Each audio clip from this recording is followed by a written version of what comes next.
Si vous découvrez la chaîne, vous ne le savez peut-être pas, je suis profondément et viscéralement anti-sport. Je pense que le sport, c'est de la merde. Je déteste ça du plus profond de mon âme. Je n'ai d'ailleurs jamais fait de sport moi-même et je n'en ferai jamais. Ce que je défends, moi, c'est la sédentarité. Je veux que nous soyons toutes et tous sédentaires jusqu'à la fin des temps. Je n'ai pas un discours sur le fait que le sport doit être plus inclusif ou sur le fait que le sport dans les pratiques actuelles peut conduire à des blessures ou à des problématiques sur la santé en me basant sur des études scientifiques. Non, non, non, non, non, non, non. Ça, ce serait quelqu'un qui a un avis basé. La réalité, c'est que le sport, je déteste ça parce que je suis méchant. D'ailleurs, regardez, j'ai les cornes du diable. Les cornes du diable.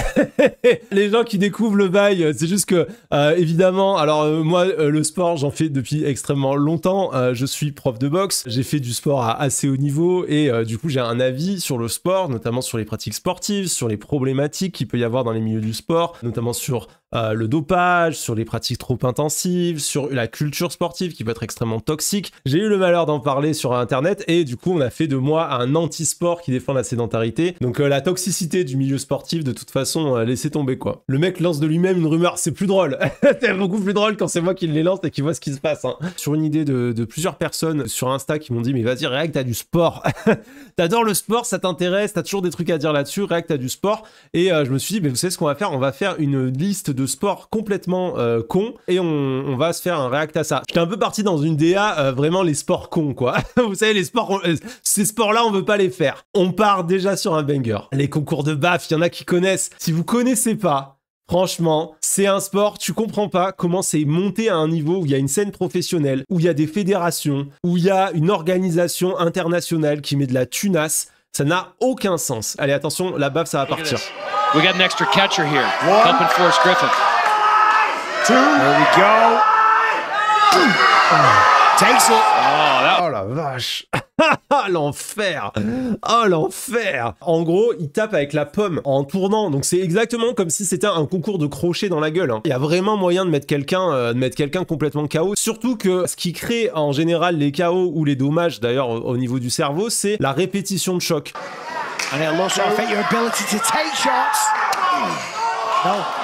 Ah par contre j'ai peut-être dit une connerie, alors c'est le prof de boxe qui parle mais j'ai peut-être tort. Si je regarde la manière dont le corps tourne, il tourne pas mal mais il faudrait qu'on voit les pieds. Je suis pas certain qu'ils aient le droit de pivoter totalement la hanche et le pied. Je suis pas sûr qu'ils puissent décoller le talon. Pour mettre le coup parfaitement, il faudrait qu'il lève beaucoup plus et je crois pas qu'il le fasse. There we go. Regardez les pieds. On va voir s'il lève le talon.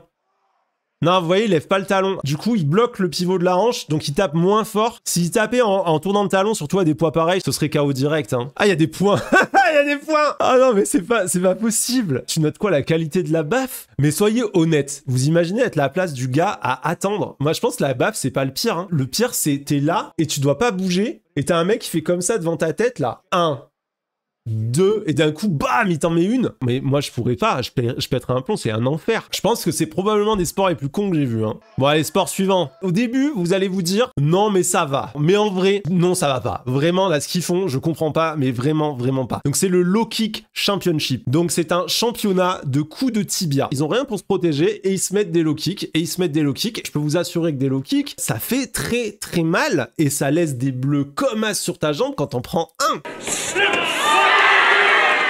Putain, je trouvais que le sport d'avant il était con, mais alors celui-là, c'est haut du panier, hein. Il tape fort, hein. Oh. Quand est-ce qu'ils arrêtent? Parce que le gars tient plus, il aura jamais de KO, c'est sa connerie qui le soutient. Bah là, ils arrêtent quand le mec il peut plus se lever, je pense, hein, jusqu'à ce qu'il tombe, hein. C'est excessivement long et stupide. 38 coups. 38 coups, il aura pris le gars. Ah, je suis choqué. Oh là là. Ah mais quel sport de merde. Sport annexe, le concours du plus gros bleu. Tu vas dans la salle suivante, ils mesurent ton bleu et tu peux grossir ton bleu en tapant toi-même dessus avec un petit marteau. Sport suivant, mais moi je sais pas. Bashnia, встречайте, Evgeny Bedenka. Combat médiéval en ring. Oh là là là là là là là là là là. And this is the first fight of the official M1 medieval. C'est ça les rêves des droitards. Le mec de droite il s'endort, il rêve de ça. Et franchement, ils ont qu'à y aller, hein, c'est pas difficile, hein. 3 minutes avec des épées comme ça. Voilà, joli. Joli le noir, là. Vous avez vu le crochet du gauche avec le bouclier. Vous découvrez ma deuxième facette. Le mec qui est vraiment passionné par les sports de combat. Visuellement, c'est pas dégueu, ouais, je suis d'accord. En vrai, de ce qu'on a vu, je trouve que c'est le moins con parce qu'il y a une vraie diversité de techniques. Et il y a une vraie proposition en fait défensive au niveau de l'attaque et tout. C'est pas comme tout à l'heure, juste des mecs qui se font mal pour le plaisir de se faire mal. Regardez maintenant, le noir il commence doucement à récupérer le combat. Hein. Vraiment honnêtement, j'aimerais bien essayer et me taper avec des gens pour voir, ça doit être marrant. J'ai bien aimé, après je trouve que ça finit un peu en paix de mouche. C'est le cardio qui les a butés plus que les coups je pense. Hein. Bon, je pense qu'il n'y a pas trop de suspense sur le sport suivant, vous avez lu le nom, ça s'appelle du Kar-Jitsu. Vous avez les deux idées dans le titre. Il y a car, donc voiture, et jitsu comme jujitsu, donc voilà, du jujitsu dans des voitures. Ah, le gars il vient de dire qu'il a fait le concours de claques et que du coup maintenant il fait le Kar-Jitsu, donc vous avez raison, il passe d'une pièce à l'autre, il y a des hangars comme ça avec tous les sports cons et il passe de l'un à l'autre. Ah, il lui bloque sa ceinture, regardez la technique. Ah, il part sur un étranglement de côté. Je pense qu'il a pas grand chose parce qu'il peut pas placer les jambes. Ah, il appuie sur le klaxon. Pourquoi il attrape la ceinture? Qu'est-ce qu'il veut faire avec la ceinture? Ah, il va l'étrangler avec la ceinture. Ok, c'est en train d'arriver. Ce sport existe. En fait, comme l'autre, il lui a pris le dos, il a l'avantage, il pourrait lui mettre un étranglement arrière. Donc il veut revenir de face. Et en se replaçant, voilà, regardez, là il se replace, on est en position beaucoup plus neutre. Donc l'autre, il sort de la voiture. Mais du coup, en sortant de la voiture, il perd son appui. Donc là, il utilise la ceinture pour pas tomber. Peut-être s'il le sort de la voiture, il gagne. Est-ce qu'il faut le permis pour faire ce sport? Ah, ils sont sortis de la voiture.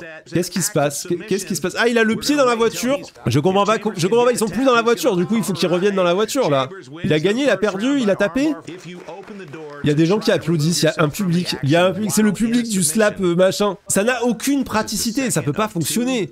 Mais même eux, ils ont un regard un peu vide du genre. Mais qu'est-ce que je fais de ma vie? Il fait que sortir de la voiture. Ça m'agace. Là, moi, je vous le dis. Je trouve qu'il fait pas le travail. Comment est-ce que tu veux construire un jeu si le gars il fait que sortir de la voiture? Regardez, il s'en bat les couilles. Excuse-moi, t'es où? T'es à la plage? Non, t'es dans un combat épique dans une voiture. Ah, il a passé la jambe, regardez, la jambe droite est passée, il passe en demi-garde, le gars qui est dessus. Il va prendre l'avantage, il est en train de passer sur le côté. Le problème en fait, c'est qu'il peut pas placer son poids parce que pour prendre la demi-garde, il faut qu'il s'appuie.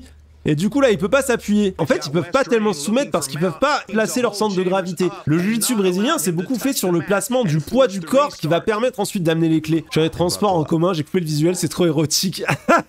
Ah ouais non mais là j'avoue tu regardes ça, tu es là, t'es tout rouge, tu es là, tu fais oh mon dieu. J'espère que personne ne sait ce que je regarde. Ça a quelque chose d'un petit peu BDSM chelou quand même hein, tout ça. Hein. Et là je suis à la bourre et je suis dans la confusion de ce que je vois. Non mais il y a une analyse politique mais on l'a fait tout à l'heure. Est-ce que c'est un sport de droite ou de gauche? Moi je trouve le jiu-jitsu brésilien c'est sport de gauche. Si t'es dans les bails Raptor Papacito où tu trouves que regarder Star Wars c'est gay, tu peux pas faire du JJB hein. Tu passes ta vie à rouler avec tes copains transpirant, c'est un autre délire hein. De toute façon pour moi les sports de combat c'est de gauche. Même si on croit que c'est de droite à cause des ligues nationales américaines qui sont de droite, t'es obligé de le faire avec des potes et tout le monde est bénévole, tout le monde le fait en s'entraidant. 90% des clubs ils gagnent pas un rond, il y a pas du tout d'esprit entrepreneurial etc. Tu t'entraides avec les autres en permanence, t'es tout le temps en train de donner des conseils et d'écouter. Si tu joues le mec esprit Kaizen là, moi je fais tout pour mon cul, la seule chose qui compte c'est de me dépasser moi-même et je marche sur les autres, tu feras jamais rien. Après je dis pas que les clubs sont de gauche, je dis le principe des sports de combat est de gauche. Et on les laisse trop se droitiser, c'est pour ça que je me bats autant pour qu'on empêche le MMA de devenir d'extrême droite, parce que c'est pas naturellement d'extrême droite le MMA au départ. Ça devrait pas l'être, et pareil pour la boxe et tout hein. Bon les sports suivants, c'était vraiment nimp. Ah bah encore la voiture, super. Là je pense qu'ils vont se faire mal parce que cette fois c'est du MMA. Et vous voyez, ils ont enlevé le toit là, ils sont un peu moins cons. Ils se sont dit on prend une voiture, on prend une décapotable, comme ça on peut filmer. Alors vous allez me dire, à un moment donné, quel est l'intérêt de se bagarrer dans une voiture? Je ne sais pas. Je ne sais toujours pas pourquoi ils font ça dans des voitures. Plus on avance, moins il y a d'avis. Ça va finir, les mecs, ils auront des espèces de petits strings et ils seront en train de se taper dans un truc vraiment très très fermé. Et tout ça pour dire non, on n'est pas gay, hein. Non. Vous savez ce truc là, des mecs vraiment dans la cis-hétérosexualité qui veulent vraiment repousser le plus loin possible tout ce qui touche à une forme d'identité queer ou quoi. Non, jamais. Oh là, oui, d'accord, ils y vont direct, hein. Là, voilà, il se fait laminer. Il se fait laminer parce qu'il a voulu écraser l'autre tout de suite. Et voilà, c'est fini, finito. Bon, bah, pas grand chose à en dire, hein. Que dire de cette bagarre? Que c'était hyper nul. On m'a dit, faut que tu regardes ça, ça va te faire mourir de rire. J'ai jamais analysé Frank Roper vraiment, donc je sais pas ce qu'il vaut. J'avoue, moi, tout ce qui est un peu penchaxilat et tout, j'ai tendance à me méfier. Je dis pas que c'est forcément de la merde ou quoi, mais ce que j'ai vu du penchaxilat en général, ça me semblait pas forcément applicable dans un sport comme le MMA ou quoi. D'accord que Mathieu analyse vraiment premier degré, premier degré. Premier degré, j'adore. Nous allons vous faire découvrir des techniques de self-défense adaptées aux situations réelles. Action. Ah, c'est cringe. Oh, le cringe. Oh, le action. Déjà, on comprend rien à ce qu'il dit, mais l'attitude du gars. Vous savez, cette espèce de certitude de mec qui se tient super droit, qui marche comme ça et tout. Ah, c'est malaisant. Frank Roper, j'ai juste l'image de lui qui tabasse ses élèves. Oui, c'est aussi pour ça que j'aimais pas. C'est que j'avais vu des vidéos où il montrait des trucs à ses élèves et vraiment, il leur faisait mal, quoi. Il leur mettait des coups forts, il les frappait fort. Tu passes pas ici, là. C'est pas chez toi ici. Oh. Ah, non, si vous étiez dans le monde des arts martiaux, vous réagiriez comme moi. Oh là là là là là là. Ah, je savais pas que c'était bullshit à ce point-là. Les coups qu'il a mis, je suis pas sûr de ce que j'ai vu, mais je crois que j'ai vu un high kick à la gorge. J'ai vu un coup montant ici. Ah, il y a beaucoup de coups, il y a beaucoup trop de coups qui servent à rien. J'ai l'impression, au début, un genre de coup de poing direct. Après, il va frapper le bras au niveau de la saisie, ce qui sert à rien. Après, il vient mettre des coups de pied. Alors, je crois qu'il y a un genre de coup au corps, puis après il monte à la tête, mais c'est que de la merde. Après, je vous expliquerai comment vous défendre de cette agression. Je vous donne la technique. Attention, vous n'avez pas besoin de payer ma formation et vous pourrez revendiquer une ceinture noire. Donc là, on voit une saisie. Là, la chance que j'ai, c'est que j'avais un stylo sur moi. J'étais en train d'écrire ma prochaine formation que vous pouvez m'acheter beaucoup trop cher et justement, j'avais mon stylo. Pourquoi le stylo? Pourquoi le stylo? Pourquoi pas taper avec la main? Je comprends pas. Je frappe en gunting, je pourrais très bien le faire avec les kentos. Je frappe en gunty, je pourrais très bien le faire avec les kentos. Là, vous reconnaissez l'instructeur bullshit. C'est que des mots, tu sais, que personne connaît, mais il fait exprès de les utiliser. C'est pas comme si tu dis je frappe avec un uppercut ou que t'as un vrai langage de professionnel, tu vois, genre des fois quand les gens ils connaissent vraiment leur milieu, ils ont un langage. Mais là c'est un langage, moi ça fait des années que je suis dans le milieu des sports de combat, je frappe en gunty avec les kentos, je l'ai jamais utilisé de ma vie, je ne l'ai jamais entendu. Je le fais comme ça. J'adore l'élève, c'est trop bien, mais tout est trop bien dans cette vidéo. Oh mais merci de m'avoir envoyé ça. Le petit saut et puis la position, regardez-le. Je rentre. Oh là là, mais tout est magnifique ça. Mais ça, oh, regardez-moi ce geste. Regarde, ça c'est de la self-défense. Vous imaginez, c'est fait pour tout le monde. J'ai 33 ans, je ne peux pas lever mon pied à cette hauteur. C'est vraiment de la merde. C'est vraiment impossible. Il n'y a pas une planète où quelqu'un peut sortir ce coup et le faire. Je vous montre la vraie technique après, hein, parce qu'il y a une vraie technique pour se défendre de ça. Hein. Une frappe à la tête, une frappe dans les couilles, une frappe sur le bras qui sert à rien, on sait pas pourquoi il l'a fait, un coup de pied ici, une frappe à la gorge, un coup de poing, un autre coup de pied dans la gorge, plus un low kick, tout ça parce que le mec voulait pas que tu passes. À un moment, il y a quand même une notion de proportionnalité dans la self-défense, donc là, c'est quand même très excessif. Donc moi, je vous le dis, voilà, la technique, si on vous attrape, vous pouvez enlever tout ce qu'il vous a montré. Il n'y a pas besoin de faire tout ça, ça ne sert à rien. En gros, il te tient avec une main. Donc là, imaginons, c'est sa main droite. Il me tient avec sa main droite. Donc il n'y a plus comme menace pour moi qu'une seule main. Sa main gauche, il ne peut plus me frapper qu'avec une seule main. Donc la main qui me tient, je m'en bats les couilles. Je vous donne les secrets de la self-défense. Attention, hein, et je m'y connais. Donc, ce que tu peux faire, c'est... Tu peux attraper la main. Effectivement, ça peut la bloquer. Mais même, en vrai, t'as pas besoin. Tu tapes. Tu mets des coups de poing comme ça, des coups de poing. Tu mets des coups de poing dans la tête de la personne. Et tu te fous qu'ils te tiennent. Ça sert à rien. Tu n'es pas en danger. Les saisies, tu veux les éviter quand il y a un risque de projection, d'étranglement ou de trucs comme ça. En fait, en tapant, même pas très fort, les gens ne s'attendent pas à prendre un coup. C'est tout. En vrai, personne s'attend à se faire taper. Même un mec qui vous agresse, il s'y attend pas du tout. À un moment donné, tu fais quoi avec ton stylo? Bah, tu tapes comme ça. Tu fais comme ça dans la tête du type. Boum, boum, boum, boum, boum, boum. C'est tout. C'est tout. Tu mets des patates. Moi, j'aimerais inventer un style de self-défense. On sera avec des kimonos roses. Et en gros, mon secret, ce serait les coups de poing directs. Les coups de poing directs à force modérée. Ce serait le secret de la self-défense pour moi. Tu peux taper pomme ouverte, mais en fait, c'est que tu vas pas y penser. T'es vraiment dans le mode cerveau minimal quand t'es dans une situation d'agression. C'est pour ça que, par exemple, quand tu te bats sur un ring, ce qui va rester sur le ring, ce sera 10% de ce que tu étais capable de faire. Avec le stress, le cerveau oublie tout. Il faut faire la chose la plus simple. Et la chose la plus simple dans la culture qu'on a, c'est de mettre des coups de poing. Tu sais mettre un gauche-droite, c'est mieux de battre que 99% des gens. Mais moi, j'en suis persuadé. Hein. C'est statistique. Tu sais mettre un gauche-droite, tu sais mieux te battre pour la simple raison que déjà, tu sais faire une ligne droite. et que la plupart des gens savent pas faire ça. Ils vont taper en faisant un geste large. Il y a plein de trucs que tu peux faire pour éviter une bagarre. T'as le truc de changer de trottoir, peut-être esquiver les emmerdes, peut-être t'excuser, mais qui vont contre des règles sociales, tu vois. Pourquoi les mecs en Angleterre, dès qu'ils veulent se battre, ils enlèvent direct leur t-shirt? Mais pareil en France. Les bagarres sorties de boîte, premier truc, les mecs, ils commençaient, ils se mettaient en tête à tête. Ouais, machin et tout, j'ai niqué, nanana. Ils s'insultaient là pour se donner du courage. Parce que le tête à tête, c'est un rituel, évidemment. N'imaginez pas que le tête à tête n'a aucun sens. Tout ce process ridicule est un process d'engagement social parce que les types ont peur. Ils savent pas se battre, ils savent pas ce qu'ils vont faire. Donc, ils se mettent dans une situation où ils sont tellement engagés qu'ils peuvent plus faire marche arrière. Donc, ils commencent par faire le tête à tête, ils s'insultent. Une fois qu'il y a l'insulte, tu peux plus t'excuser et revenir en arrière. C'est moins un truc pour faire peur à l'autre que pour montrer aux autres qu'ils sont courageux, pour se mettre dans une situation où ils peuvent plus reculer. Et une fois qu'ils peuvent plus reculer, qu'ils sont face à face, là, ils enlèvent le t-shirt. Et quand ils enlèvent le t-shirt, c'est à nouveau pas pour montrer les muscles, qui souvent, ils les ont pas tant que ça, les muscles. C'est plutôt, en fait, un acte qui va être l'acte suivant de l'engagement, qui est maintenant j'ai enlevé le t-shirt, je suis obligé de me battre, là j'ai vraiment passé la dernière ligne, et donc du coup, à partir de là, ils vont se battre. Et là, le mascu bourré s'approche de son partenaire. Il fait la parade de la bagarre et enlève son t-shirt. Il vient d'insulter la mère de la personne qui lui fait face et se prépare à lui taper sur la gueule. Et donc après, ils se mettent 4-5 patates, pas plus, vraiment pas plus, et ils s'attrapent et ils tombent au sol. Et là, au sol, ils savent pas quoi faire. Et du coup, ils roulent, ils sont comme ça, machin. Et là, le public intervient. Les meilleurs amis des deux groupes arrivent, ils les séparent. Non, c'est bon, ça suffit. Là, ils se regardent et tout, ouais, machin et tout. Puis il y a quelqu'un, tu sais, le réconciliateur dit non, mais c'est bon, vous avez été des hommes, vous êtes battus et tout. Et des fois, ils se serrent la main. C'est vraiment un sketch. Ils sont là, ouais, on s'est battus comme des hommes, on a réglé le problème. Et là, ils se serrent la main, ils sont là, bon, maintenant que c'est résolu, je te respecte et toi aussi, tu me respectes et tout. Moi, une de mes premières grosses bagarres, c'était dans un skatepark avec un mec qui m'avait volé mon vélo. Je vais récupérer le vélo avec le gars, je m'engraine avec lui, machin et tout. Il me retrouve au skatepark avec ses cousins et j'étais avec mon meilleur pote, on était deux et en roller sur une rampe de skatepark. Il nous défonce et tout, je me prends des coups de bouteille, on se bat mais vraiment comme des chiens. Et le gars, je retourne au collège le lendemain et il était avec ses cousins, je me dis ah putain, ça va être la merde, ils vont me retomber dessus et tout, je vais me faire décalquer. J'arrive et le gars, il vient devant tout le monde, il fait ouais, c'est lui, et avec lui je me suis battu. Et il me serre la main devant tout le monde et il dit maintenant si t'as besoin de moi, t'hésites pas, tu me dis je viendrai t'aider, t'inquiète. Et il m'a plus jamais emmerdé. Et j'ai gardé mon vélo, ouais.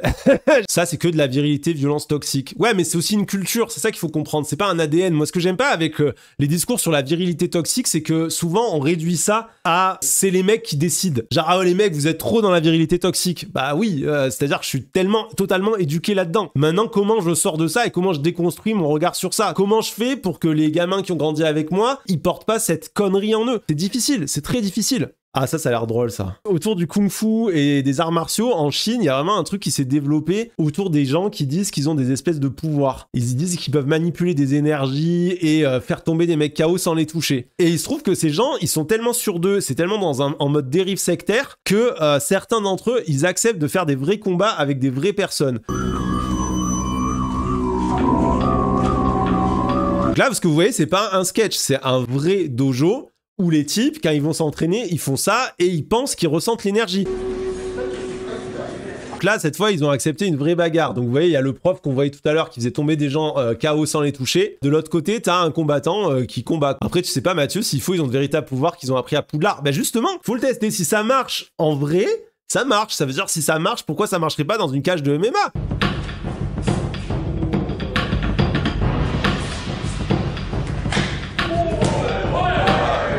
Voilà, vous avez vu, et d'ailleurs ça démontre mon point, le coup de poing direct, donné avec une force moyenne. Ça a tout résolu. Il a mis un coup de poing, le type il est tombé sur le cul, il a pas compris ce qui lui est arrivé. La patate douce, exactement, ce sera le nom de mon style de self-défense, la patate douce. Une petite patate donnée, pas trop fort pour pas se faire trop mal aux mains. Ça suffit, pas besoin de plus. Il se tient le nez, il est choqué d'avoir été tapé. Hein. On dirait il a jamais pris un coup de poing. Comment tu peux être ceinture noire? Vous voyez, quand je vous dis il y a des fakes ceinture noire, là c'est pire que fake. Hein. Ils sont dans un film, quoi. Je voudrais dire merci aux gens de YouTube, à tous les gens qui s'abonnent, qui commentent et qui envoient balle de force. Je le dis pas assez, mais je le vois. Ça me fait trop plaisir, on est de plus en plus nombreux, je crois qu'on a passé 18 000 sur la chaîne YouTube, j'en reviens pas, je m'attendais à rien avec cette chaîne et elle explose, donc ça me fait trop plaisir, et j'ai plein de trucs prévus et j'espère que ça continuera à vous plaire.